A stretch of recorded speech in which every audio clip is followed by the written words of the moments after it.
It's Tara-Nicholle here from Soul Tour School of Self-Mastery. I'm telling you these days, I'm just telling you some of my own self-mastery stories, some of the real life experiences I had that created the epiphanies, that created the self-mastery method framework.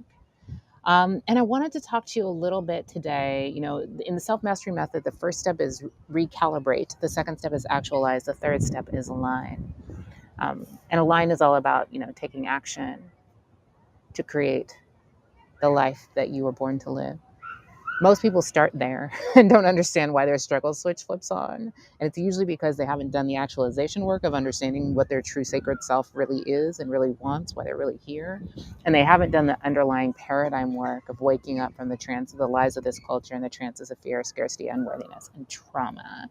So very specifically, I wanted to talk to you today. I want to tell you a very quick story about the trance of trauma.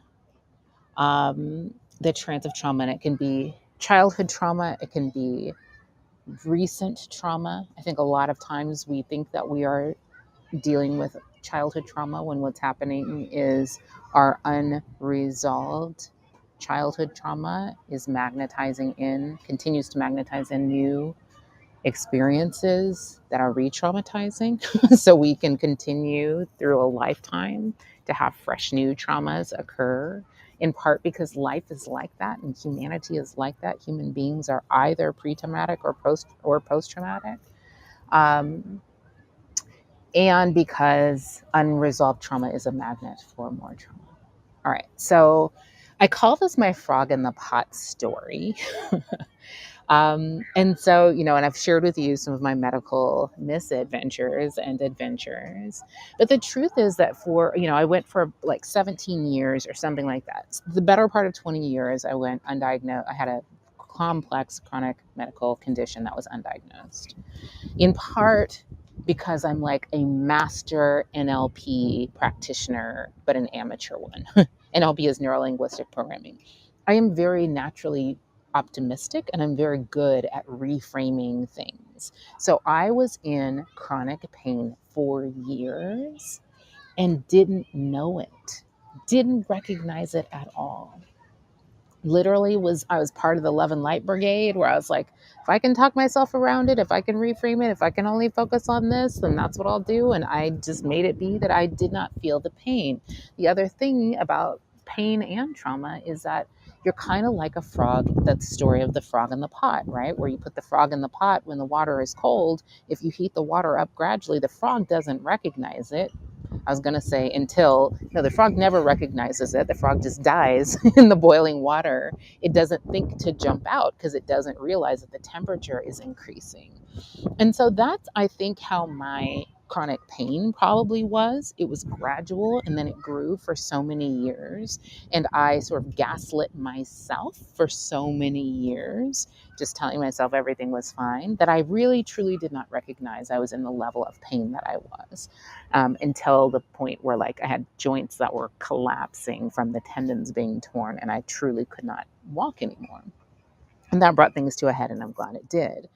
But so I had two different medical experiences over the years as they were trying to do all of these diagnostics, that were fascinating because they were doing, it was some sort of a test, a medical test that they would need to numb or anesthetize me for.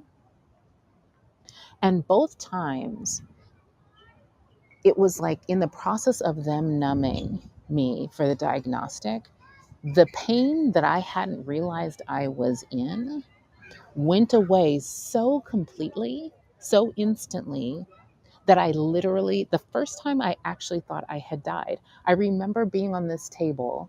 They were going to stick this scope up my nose and down my throat, and they had to anesthetize that whole tract. And I didn't even realize I was in pain before I'd come in, but when they did it, the pain went away so completely. I remember asking them, am I okay? Can you hear me? I actually thought I had died. And this was pain I had not even realized that I had felt.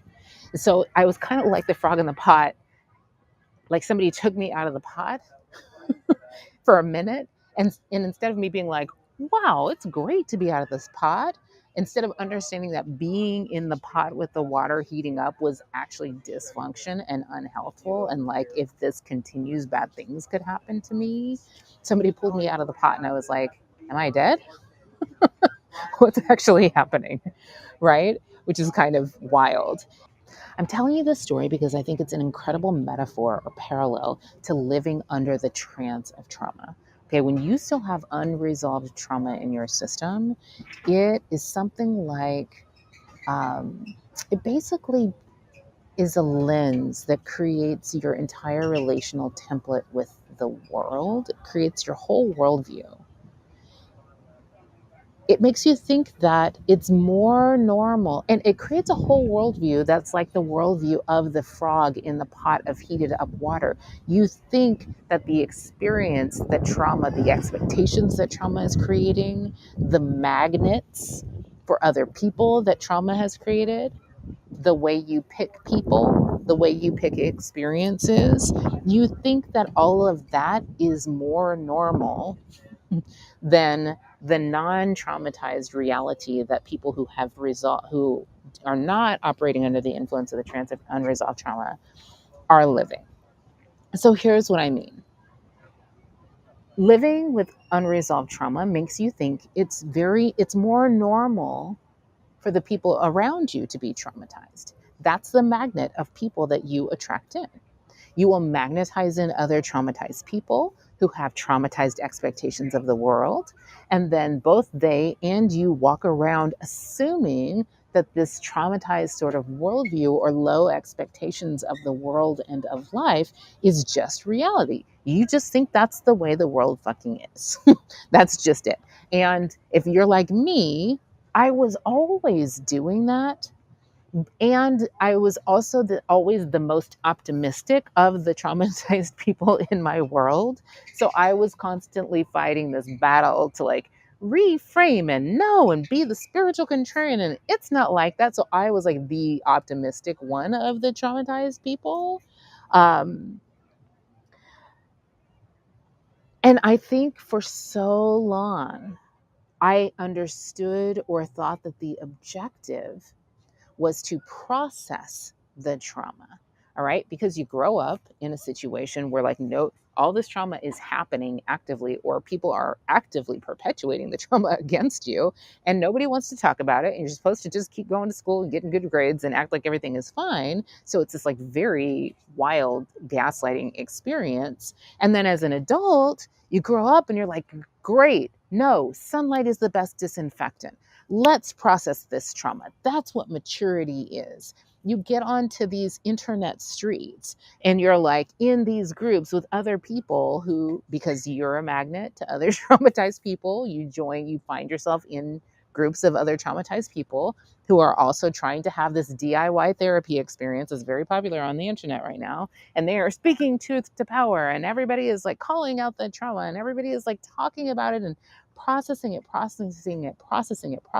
not realizing that just processing, meaning talking about trauma, is just rehashing it. It just rehashes it. It just keeps it very, very, very active in your system. And it took me a very long time in my own journey of self mastery and in teaching others self mastery to realize that the objective with trauma is not to process it, it is to integrate it. It is to resolve it. Okay, not just to keep hashing it out and keep talking about it and keep shining sunlight on it and keep it active and alive.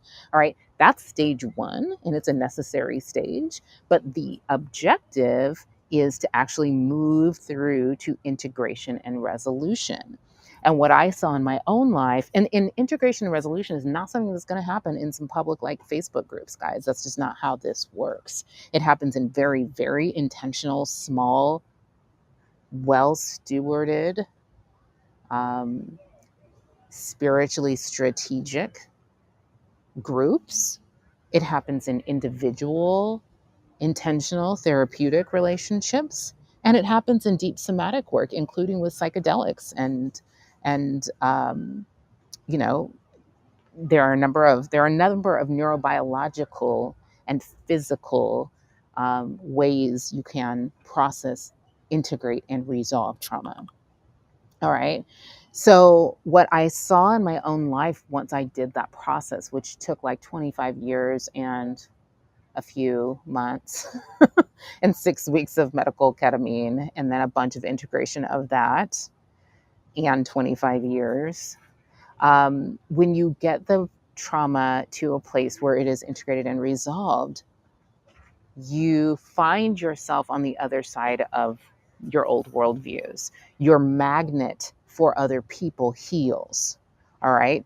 You begin to attract a whole group of people in who are like not living under the influence of very active wild trauma. And you're like, oh shit, like, wait a second. There's a whole different world out there. There's a whole different world out there, right? Of people for whom trauma is not the predominant lens through which the relational templates of the world are set up, and they are not boring anymore. So that's the thing. Like earlier in the stages of my trauma healing process, I had stages where, I had done a lot of healing work and I would attract these people in, not necessarily people who had never been through trauma, but people who had resolved and integrated a lot of the trauma that they had lived through. And at earlier stages of my healing, I found them to be like totally freaking boring. Like, I don't even get it. Nice guy, but like ordinary, boring, right? And now I am having this experience of like, my magnets have really changed. And I have people coming into two things.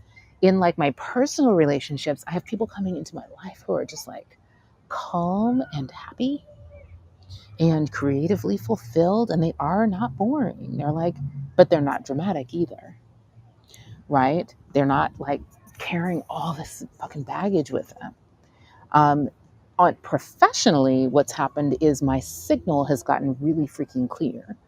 So the people who are showing up in response to the call that to the signal that I'm broadcasting right now in my professional life are like clear. They are the right puzzle piece fits for what I am creating in this season. And they're badasses. They're geniuses. Like I said, I wanted to build in Soul Tour a company that is like one genius at the head and 1,000 other geniuses, or like let's say 10 or 15 other geniuses, everybody in their zone of genius, everybody able to delegate into each other's zone of genius. And that's what's happening. And I'm not having to work hard to do it. It's literally a magnet. Like they are calling me. So yeah, I mean, that's how your magnet changes. That's how your picker for people changes. As you actually do the real work of healing and waking up from the trance of trauma, it changes your magnets for people. It changes your pickers for people. It is one of the trances we do wake up from as we do the work of the self-mastery method.